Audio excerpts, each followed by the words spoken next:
Hi everyone. I am coming to you live here for ILC. My name is Stacy Shoemaker-Rauen. I am editor-in-chief of Hospitality Design magazine and also senior vice president of the design group at Emerald, which is the magazine's parent company. I am really excited to be here with my dear friend Raul Leal, who's the CEO of Virgin Hotels. Also happy that I've been part of the ILC community for many years, and on their advisory committee. So I'm just happy to be here, and we're going to talk about openings and reopenings and figuring out all the COVID, everything in the COVID pandemic and what everyone's going through. So just super happy to be here, and a big thanks to ILC. I have a couple housekeeping notes before I bring on Raul. But first and foremost, on Monday, Ave Braj, founder of Pali Society, will go live with ILC founder and chairman, Andrew Benioff, who is on right now. So hi, Andrew, to talk about what it really means to be independent in the hospitality space. So Ave is wonderful. We actually did a podcast with him a couple months ago, and he's just super informative. He'll be a great one. On Wednesday, ILC Advisory Board member Elizabeth Keating will host Mark Chodek, managing partner at Escape Hospitality. Don't know much about them. That should be interesting. Finally, on Friday, Shannon Knapp, president and CEO of the leading hotels of the world, will join Andrew for cocktails. Oh, Raul, I think we're supposed to have cocktails for this. Maybe we should do that. Stay tuned for daily programming on ILC's Instagram, Twitter, LinkedIn, and on their website. A special thanks to our July sponsor, Hannah Lee Communications, for continuing to support ILC digital events. Thank you so much. Please consider donating to ILC. We rely heavily on our live events as our main source of revenue. So we'd appreciate any donation to keep us going through this challenging time. You can donate at our website at ilcongress.com. ilcongress.com. Okay, so without further ado, I'm going to bring on Raul, and we'll have a great little chat. Hold on one quick sec.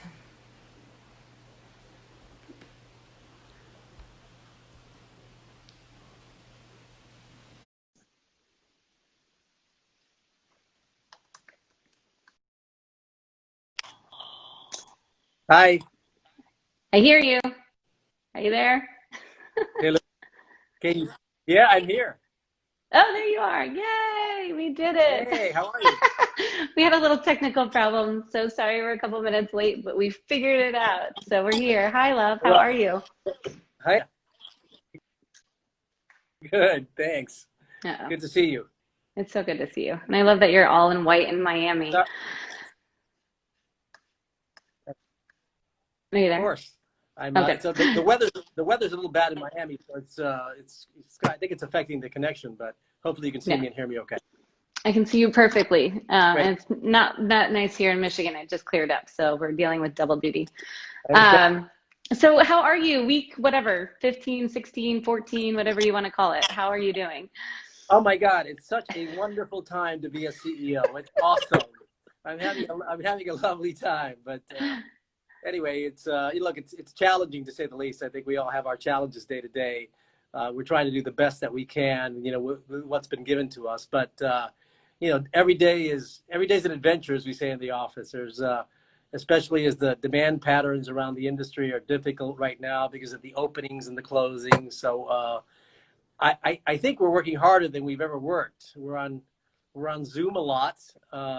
We really haven't seen much of the office. I saw some of us last week when we were opening up the Nashville hotel, which we can speak about in a little bit, but definitely different, than the past, obviously, but adjusting as we go along, and hopefully there is a light at the end of the tunnel somewhere here. But yeah. I feel like it's like we get excited and then we go two steps backwards, and we go a little bit further and go a little bit further backwards. So I'm sure it must be even more frustrating from your seat at Virgin.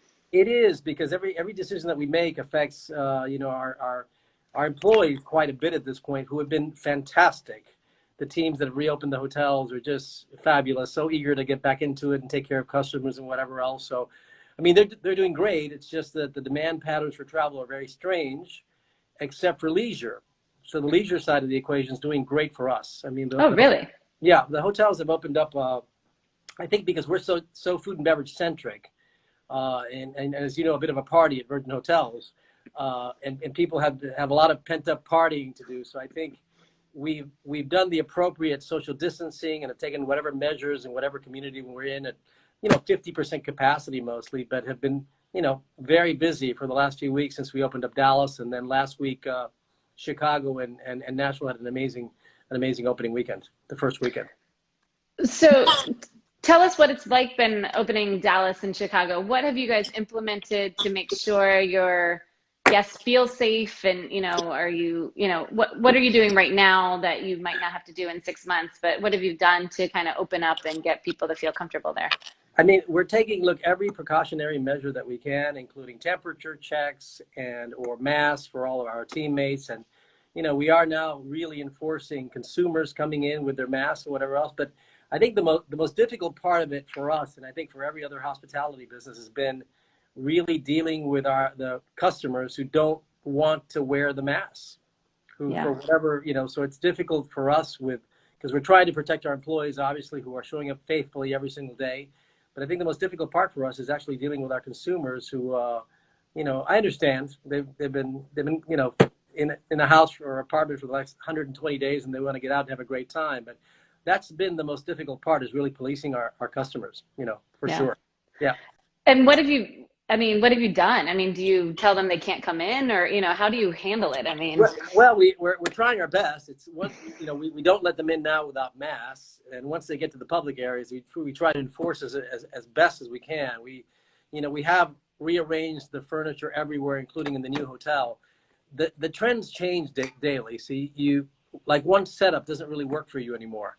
And that's, I think, something for us to think about in the future in terms of design, if this continues, right? Is that your setup where you walk around and you say, here's where your beautiful sofa and lamp was supposed to be, and whatever, that setup doesn't work anymore. And depending on the group and the activity, there's a lot of movement going on with our teammates, moving furniture around. Even in Nashville that we opened last week, we've already moved considerable amounts of furniture around just to accommodate the 6 feet distance and whatever else that we can do to make sure people are protected at this point. So right. Every day's an adventure again. So I know. I can't imagine what your day-to-day calls are like. I mean, it's so much fun. I can't even tell you. But I mean, look, it's interesting because the hospitality business is such a touchy-feely, kind of a warm, fuzzy place where hospitality, and you take in people and you greet your guests and you get to know them and whatever else. So it's different when we're doing now the management. We're not visiting the hotels as often. The teams are dealing with it on the ground, but also even the interaction with guests has changed a little bit because they're cognizant of what's going on, and our teammates obviously are more cognizant of strangers coming in the building and all the implications that has. But regardless, look, what we've seen is people are desperate to get out. I think food and beverage venues are going to continue. I think are going to do well if when the restrictions get back to normal or are put aside, right? On the room side of the business, it really just depends on whether or not when they find a vaccine and the travel gets lifted, because the business travel has really eroded pretty significantly. Yeah. We're lucky that our hotels have a very strong leisure component because of Virgin, right? So people want to get out and play. But if it weren't for that, middle of the week is just so weak at this point that that's the biggest change that has to happen for our business. That midweek corporate business has to come back. So what do you think it'll take to get back to that?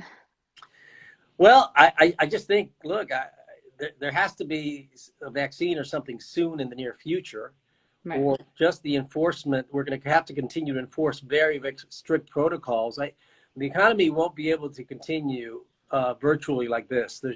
I think it's near to impossible at this point in time in our history. So people are going to have to get out and travel. There are going to have to be face-to-face meetings. I just think the safety protocols are really going to have to be pushed to the limit if we're going to overcome this, as a nation. That's my perspective, before anybody gets out there and feels safe about it. So, and I think the next wave of what's coming now, which we're still in the first wave, I think, is really going to be pivotal for whatever happens next year, in the next 6 days. Yeah. Yeah. And F&B, going back to that, because I know that's been, everything's an unknown, but even F&B more so, and how to run at 50% or whatever the occupancy is for each city. What have you found? Is it just, does it still work as well? Does it still have that experience, you know, that you guys are known for? I mean, what has Yeah, been, yeah. it definitely does. You know, because we have some scaled back offerings. We don't have the same, let's say, the depth of the menus that we used to have, because we really can't afford at this point to have a full service kitchen. So the food component of it tends to be a little bit more limited, but we're still trying to, you know, give the consumer whatever it is that they need. You know, we're serving breakfast, lunch, and dinner. We've obviously gotten rid of any buffets or anything like that we have in close gatherings. But I will tell you that as long as the ambiance is there, where there is some food, there is some beverage, or some good music or whatever, people are definitely want to be entertained and you know, want to get out, and I understand why. So Yeah. so if you went to Nashville last week and you had no clue that anything of this was going on in the world, you would probably have said, "Oh, everything is okay." Yeah. It felt that way. There was obviously some social distancing, but you know, like in between every other chair and what forth. But we said, okay, the place is busy. It's got, you know, a good vibe and what forth. So you wouldn't have known the difference. Well, that's good to hear. Yeah. And I love that you opened up a new hotel amidst this pandemic. So tell us about it and tell us, you know, what it was like trying to get to the finish line, right? You know, amidst all the closures and delays and, you know, everything else that was going on. Yeah, it was interesting. And I said, "Do you love that we opened up a new hotel?" Well, you know, we have somebody called the bank, and the bank was after us to open the hotels, and we had to do it. It was ready to go. But I think, look, it was interesting for the last month or so because, you know, it was still under construction, under renovation. So we have vendors coming in, installing the IT, kind of, but trips being canceled on their end, construction personnel working on it. But then if it was a COVID case, we had to shut it down and re-sanitize the building, and that happened, you know, several times, and we had to stop work. So the level, for example, the level of training that our teammates got during this period of time weren't a typical opening. That's why I commend the national team so much. They were awesome. But, you know, instead of getting, you know, 4 or 5 weeks of full training, they probably got 4 or 5 days, and they had to step into it because that's when the public areas were delivered, right? So the hotel's beautiful. I can't tell you if it's my favorite or not, because then the other hotel would say, "Really, that's your favorite?" But Yeah. I think it's a jewel in Nashville, and Nashville is such a wonderful city, and it's not really open completely yet. The rooftop pool bar and deck is open, and the Commons Club bar is open. But look, I think we have a pretty unique proposition in our rooms, as you know, that the rooms divide with the sliding door and what forth, and we're getting lots of great feedback from our guests on that, because essentially you really never have to see the server. So talk about a contactless experience. They can deliver room service or anything in front of you, or we have the app can deliver to you anywhere and never see the server, right? So never come in contact with our employees. So I think customers are loving that, and they're generally loving the feel of Nashville in that hotel is very obvious, but it also feels to us like it could be in any world-class city in the world. So the design was done by Mark Zeff out of New York, and you know, our team on the ground in Miami, and I think it's a beauty. I think you're gonna love it. I can't wait to see it. Yeah. I wish I could have come and visited last week. Question. Let's go back to the room for a second, because I think that's a really good point for those that haven't been in your guys' guest rooms. So can you explain what you mean by, you know, they don't have to see anyone? Well, this happened when we were putting the concept together a long time ago. You know, one of our focal points was the female traveler. And the female traveler said to us, you know, one of the things that we hate is when you have to stand at the door for the room service waiter and you're in your robe or whatever else, or they come into your room and what forth.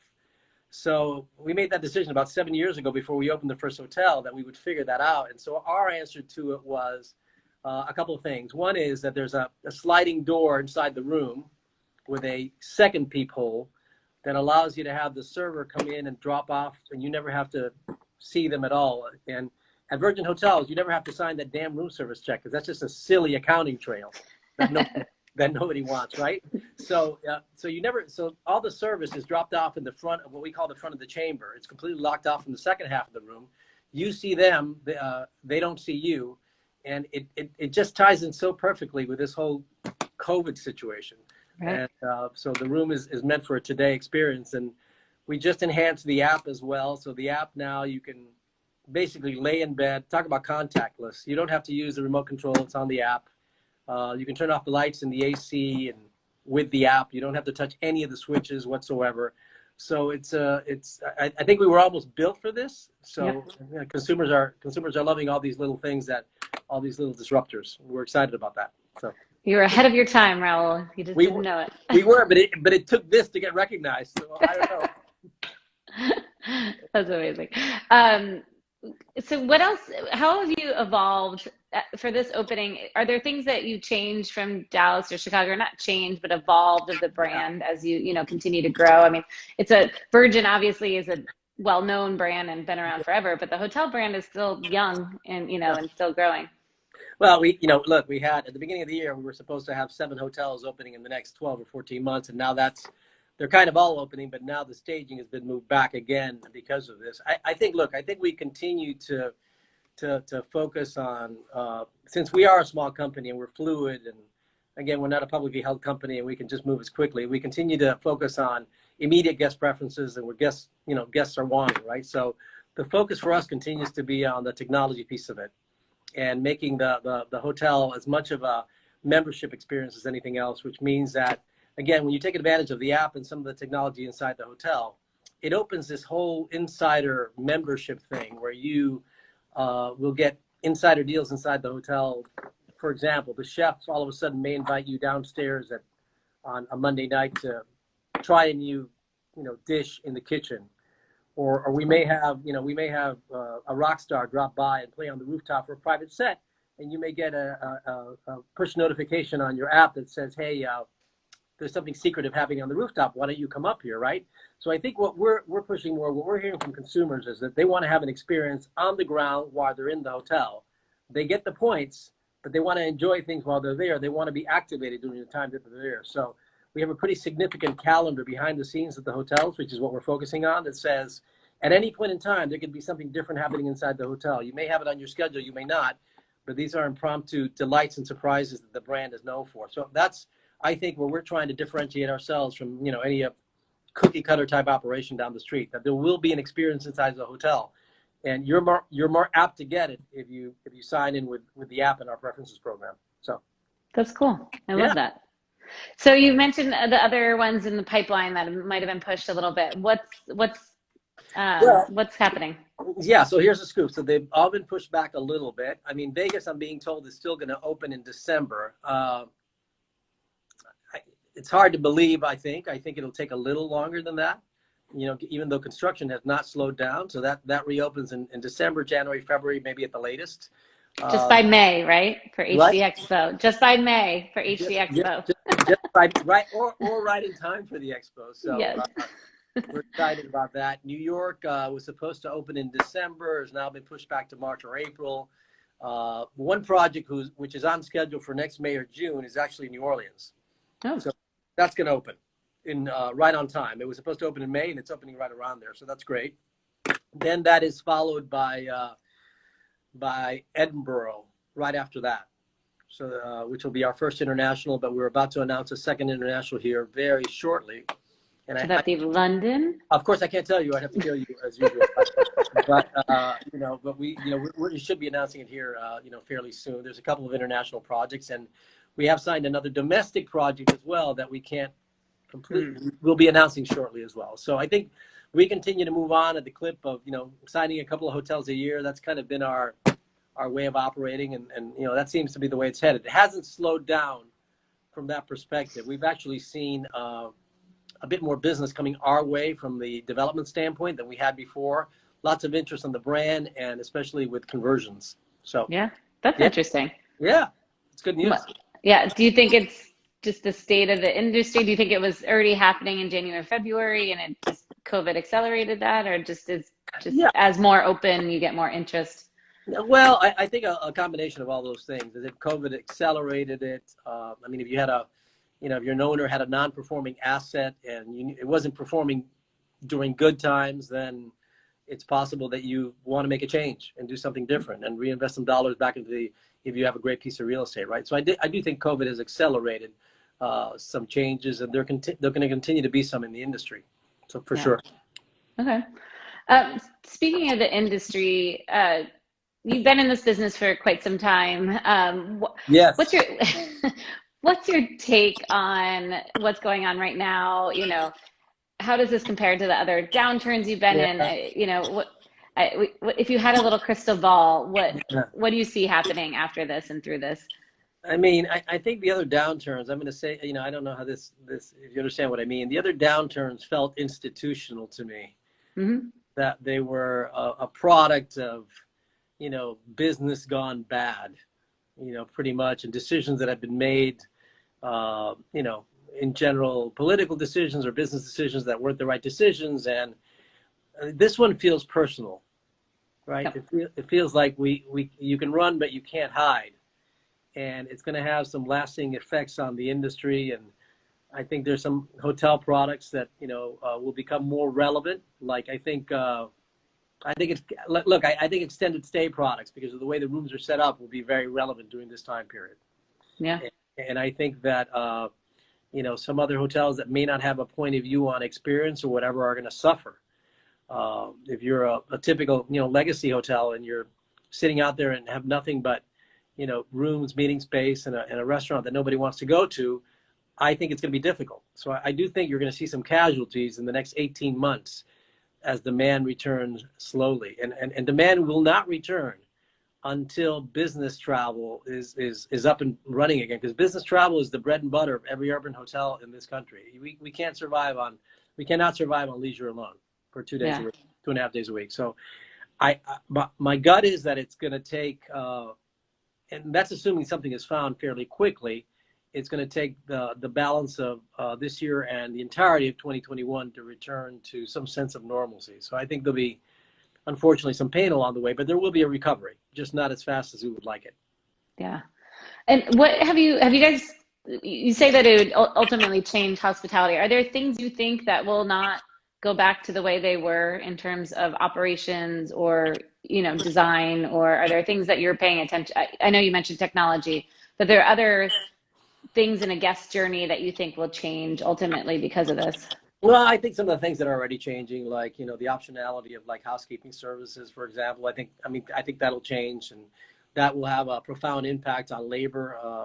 In unfortunately for the like in the housekeeping segment and what forth. I think room service at a lot of hotels will cease to exist, and you'll be going more to deliveries and stuff like that from outside vendors. But I do think the way that design, and you and I have been working on design together for a long time, and thank you for that. And I think that you're going to have to think through designs that are fluid from the perspective of what I said before, that you're going to have to be able to move things and change things differently if this continues, and have modular furniture that is something that is easy to move around or whatever for the team.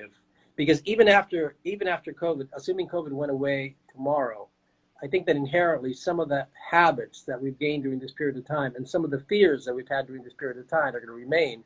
So I think that big gatherings are going to be affected.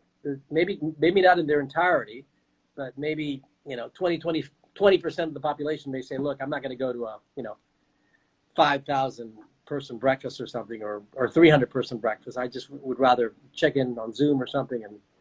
So I think inherently some of our behaviors are going to change that will affect travel even further. Knowing that or thinking that, have you and your team had any chance to kind of take a step back and look at what, your products moving forward or your hotels moving forward, and how you can tweak them, to make them more flexible and multifunctional? Well, as I said, so we're great with the rooms, and we think the rooms are going to be, from that perspective, are going to be fairly timeless, and we're going to keep that proposition around. Right. I think the area that we're playing around is the public areas. And I think for us, again, our proposition kind of works because we have so many little enclaves in different parts of the hotels, as you know.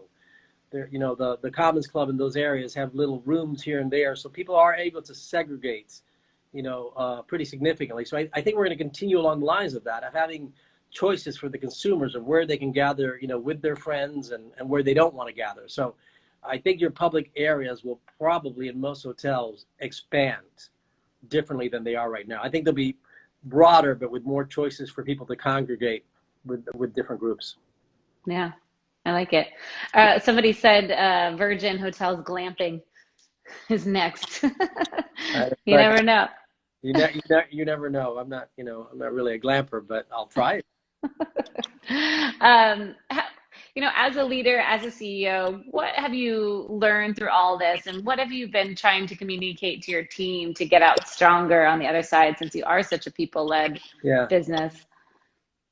Well, I mean, we play lots of videos of Saturday Night Live with Debbie Downer, and then we go, that's probably not who we want to, be during this period of time, right? So I think as a leader, it's our, it's our responsibility to make sure that we understand the dynamics of the feelings of the people that are working for us and try to deal with those individually. I mean, I think people are reacting to this crisis. Everybody reacts in a far different way. There is no mass way for us as leaders to approach this by putting out memos and letters, because I think every person's dealing with it so differently, right? So I think my approach is to check in with our team as much as possible to understand how they're doing.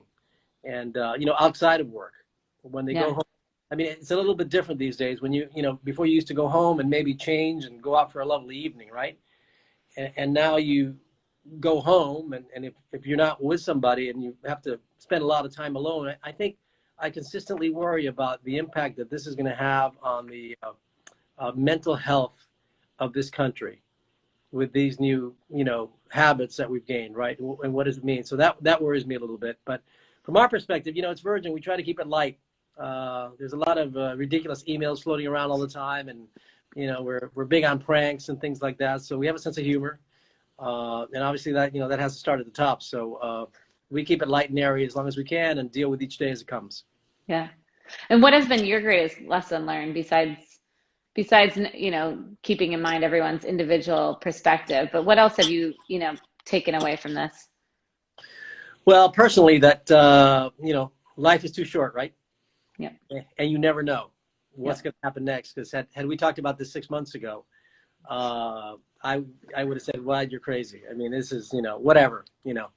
So I think that you have to, while you're here, you have to enjoy every minute that you can with your friends and your family, and never take anything for granted, because it could be taken away. So that's highly philosophical, but I think it's true. And I think from a business perspective is that, look, we have to be prepared for everything. And the job of the leader, the CEO, the general manager, whoever is in charge, always has to be thinking ahead potentially for things that, could go wrong, and prepare for them. And you can't fall asleep at the switch. So that's the way I think about it. Yeah.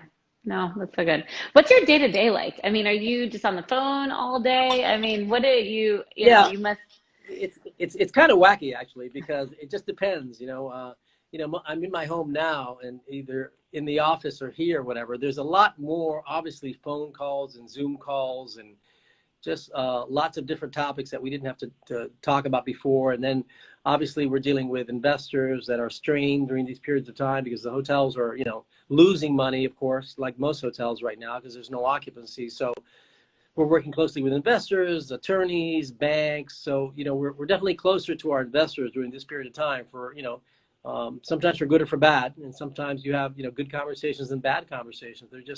It's just tough right now from a business perspective. So I would say that, I pride myself, and I think the team says this, I pride myself on always being on time, and I'm a stickler for time. And, this is the first time since I've been working, I think, that, I've had a few times where, I've been late because things are changing so quickly. Yeah. And it makes me sick to my stomach, but that just shows that the time is different than it was before. What happened to your Libra side? Well, look, I still want to play. I'm here to rock. I want to rock, but nobody wants to go out, so don't worry. So you're home. Yeah, I want to rock. Yeah. Yeah. Speaking of which, it's 5 o'clock on the East Coast. Wait, how is Miami doing? Did everything close back up again? Well, I mean, they reopened the beaches about a month ago, and then now Florida's a big hot spot again. The restaurants are open, but only the outside areas, and the beaches seem to be open still. But I mean, everybody's fairly strong precautionary mode. There's no inside restaurant dining or anything like that, but I think people are starting to take it seriously now. I think everywhere, and I think they should. It's the only way to overcome this, right? Right. Start getting the cases down. But hot as hell in Miami as usual during the summer. But you really, if you don't have a pool, you're in big trouble. Yeah. Because you don't know if the beach is going to be open or not. So Yeah. Well, hopefully you do, and you can stay cool and go have a yeah, cocktail since it's 5 p.m. on Friday. But I'm immediately going to go have a cocktail after this. yes. Well, I loved seeing you. Wait, I have to do Thank a you. couple. I'm supposed to do my housekeeping. I have to be a good advisory board member. So don't forget, everyone listening, Monday, Ave Brosh, Poly Society will go live with Andrew Benioff, who's the founder and chairman of ILC. On Wednesday is Elizabeth Keating with Mark Chaddock, who is the managing partner at Escape Hospitality. And on Friday, it's Shannon Knapp, CEO of the leading hotels of the world, will join Andrew for cocktails. And stay tuned for daily programming on Instagram, Twitter, LinkedIn, and website. And please donate to ILC. And thank you to Hannah Lee, Communications. And thank you, Raul. It was so good to see you. I miss seeing you in real life. Say hi to Adina for me and the dog. I will. All right. Bye. Thank you. Bye. Bye-bye.